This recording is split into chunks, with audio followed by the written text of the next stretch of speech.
Жителите на селото Челопек живеат во страв, додека надлежните истражуваат дали 25-годишник убивал жени низ селата од општина Старо Нагоричане.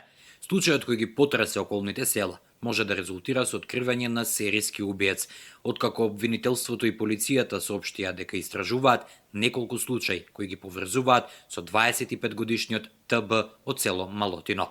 Неофицијално се истражуваат 5 убиства поврзани со него. Откако таа информација излезе во јавноста, жителите од селото Челопек живеат во страв. Стравуваме. Како не? Ја, например, маш ми одел многу пати во Германија, еве син ми не е тука, сама си седам, порано свекрва ми беше жива, си спијам, нема проблема, сега, да, сега ми е страв. Вакви случаи досега немало, велат жителите на селото кое брои околу 100 жители, претежно во подминати години. Вознемирени се жителите. После овакви случаи не е имало до сега. Вознемирени се, не е се исто, јас сум сам живеам тука. Ама не е се исто. Мора да се клучиш, мора да внимаваш така. Иницијалите на потенцијалниот серијски убиец првпат се појавија во јавноста на 10 февруари, кога полицијата соопшти дека го привела по пријава дека нападнал и тешко повредил 86-годишна жена од селото Челопек. Само 3 дена подоцна, јавноста ја шокираше информацијата дека е пронајдена почината 78-годишната МС. Веќе утредента беа соопштени и деталите. Била убиена на спиење, а точниот датум на убиството не е утврден. Од обвинителството вела дека се случило во периодот од 27 јануари до 12 февруари, кога и беше пронајдена жената.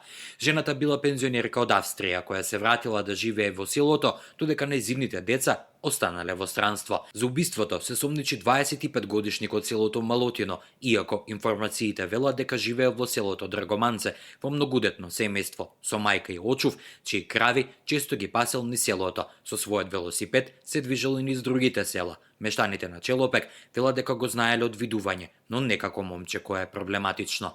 Ја бев директор во тоа школа. И обично напред седев во комбе, се возевме, значи персоналот и јас.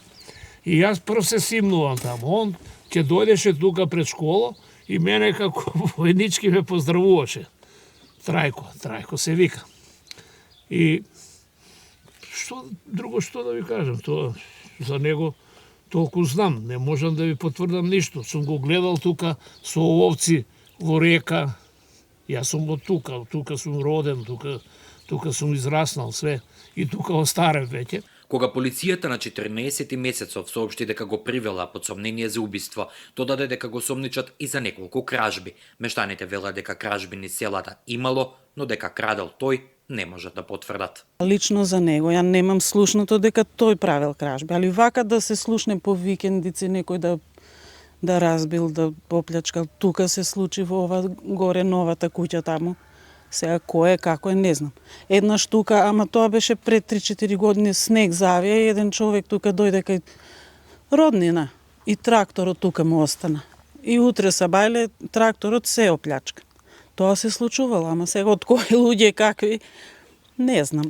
Во меѓувреме, во селото има повеќе стари лица, кои сега живеат под клуч, иако 25-годишникот е во притвор. Се надеваат дека институциите сега ќе преземат доволно мерки за да населението од овие села почне да се враќа во нормален живот и да заборави на стравот. Се надеваме да биде побезбедно. Тоа е, например, државата, нели институциите да направат нешто за да не се плашат жители, инаку како ќе живееме.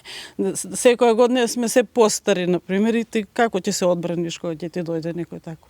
Додека психијатри го вештачат осомничениот, обвинителството ексхумираше тело на помлада жена, за која добиле сознание дека можеби е потенцијална жртва на истото лице. Во меѓувреме го сомничат и за уште неколку, откако сватиле дека жените биле во поодминати години, а начинот на кој биле пронајдени нивните тела во гола или полугола состојба ги поврзал.